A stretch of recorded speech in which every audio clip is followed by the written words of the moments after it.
Chers amis de la chronique politique de Guillaume Soro TV, je vous salue.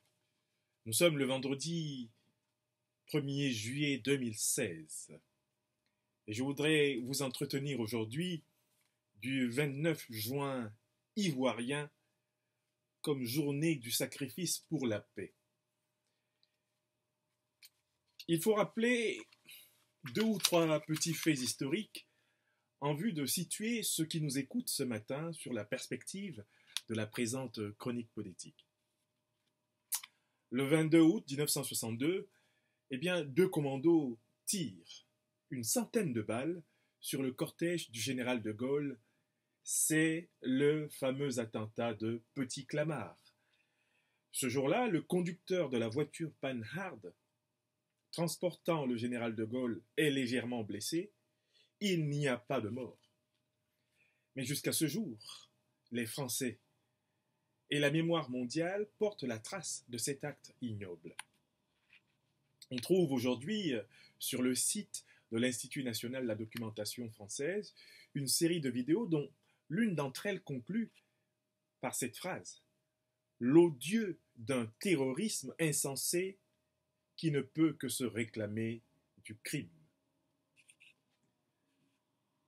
Je vous rapporte un second événement.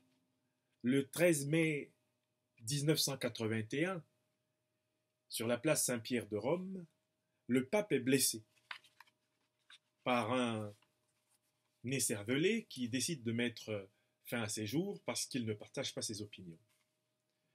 Cet attentat contre le pape Jean-Paul II, on en parle encore jusqu'aujourd'hui. Le pape Jean-Paul II en a survécu. Une autre personne blessée dans la foule sera également soignée et survivra à ses blessures. L'attentat du Petit Clamart contre le général de Gaulle, l'attentat du 13 mai 1981 contre le pape Jean-Paul II sont restés marqués dans l'histoire, non pas simplement de la France et du Vatican, mais du monde.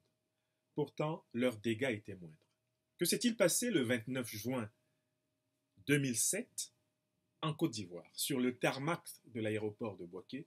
Ce qui s'est passé, c'est que le Premier ministre du gouvernement de transition et d'union nationale d'alors, Guillaume Kigbafori Soro, atterrissant sur Bouaké, où il devait tenir une cérémonie publique de relance des audiences foraines, permettant aux Ivoiriens d'obtenir enfin tous à égalité accès à la pièce d'identité, condition de leur citoyenneté, mais également à l'exercice plein de leur vote, Guillaume Soro et toute la délégation officielle qui l'accompagnait sont mitraillés à l'arme lourde. Des obus sont balancés contre leur avion à l'atterrissage. De cette affaire sinistre, de cette tragédie sanglante, il y aura 7 morts, selon les décomptes encore actuels, et les victimes seront à jamais marquées dans leur chair, y compris celles qui, d'ailleurs, pour d'autres raisons, décéderont. Guillaume Soro s'est donc rendu ce 29 juin 2016 à Bouaké pour commémorer la mémoire des victimes. Et pour en parler, débarrassons-nous rapidement des mauvaises interprétations du 29 juin. Guillaume Soro les a soulignées dans son discours du 29 juin à Bouaké. Première mauvaise interprétation, Guillaume Soro ne célèbre pas avec ses compagnons ce drame qui frappe toute la République de Côte d'Ivoire le 29 juin par complaisance envers le spectacle du sang. Guillaume Soro a bien indiqué lors de cette cérémonie qu'elle est marquée au coin du « ça suffit, plus jamais ça ». La Côte d'Ivoire a payé tous les sacrifices nécessaires pour la naissance de sa démocratie. La Côte d'Ivoire a fait sa révolution. Elle a besoin aujourd'hui de la prospérité partagée, de l'égalité citoyenne, de l'espérance. Toutes investies dans cette hypothèse d'une émergence de ce pays à partir de 2020, voire un peu plus loin. Deuxième mauvaise interprétation, on a laissé penser que Guillaume Soro organisait la commémoration du 29 juin pour procéder à une certaine forme de chantage à la mémoire historique. Mais il n'en est rien. Il n'en est rien parce que ce qui se passe le 29 juin ne concerne pas uniquement Guillaume Soro et ceux qui l'accompagnent dans cet avion. Ce qui se passe ce jour-là concerne la totalité de la Côte d'Ivoire. C'est le plan de paix issu de l'accord de Ouagadougou qui est en jeu. c'est la réunification pleine des deux parties du territoire qui est en jeu, c'est l'accès de tous les Ivoiriens à la carte d'identité nationale qui est en jeu. Ce qui est en jeu, c'est la refondation de la République sur des bases strictement égalitaires. Enfin, certains ont voulu reprocher à Guillaume Soro et à ses compagnons d'infortune de célébrer ce 29 juin par une certaine forme de passéisme. À 44 ans, Guillaume Soro n'est pas un homme du passé. Il n'est pas non plus un homme du passif. Guillaume Soro est bien plutôt la promesse de continuité de l'espérance ivoirienne.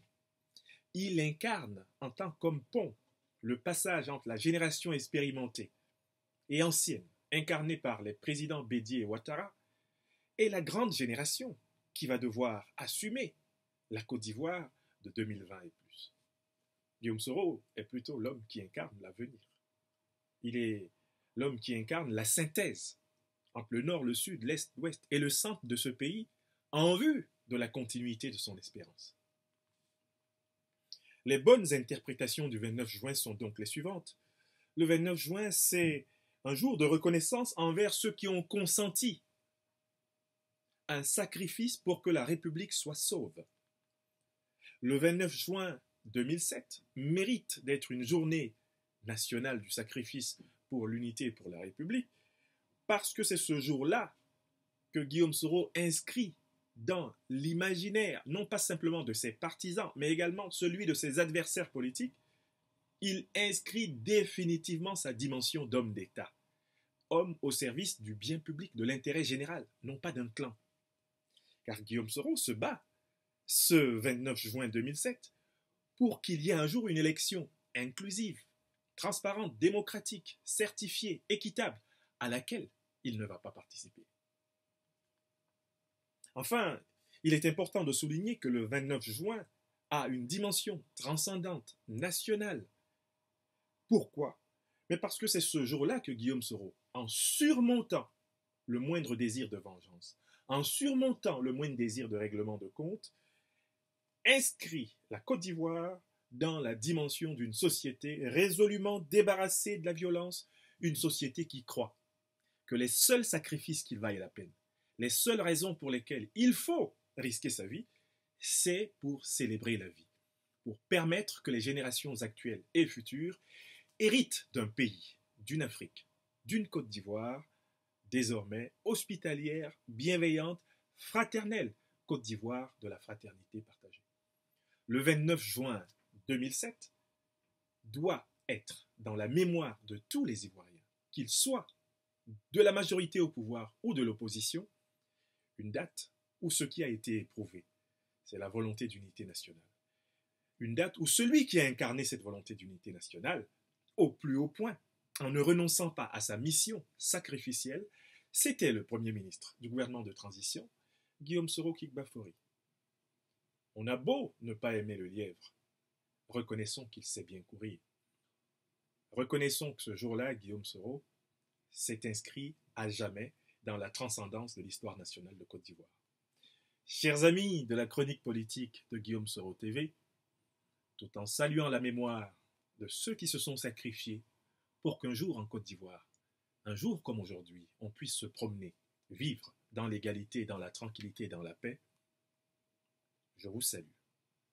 Bon vendredi 1er juillet et rendez-vous au 29 juin 2017. Au revoir.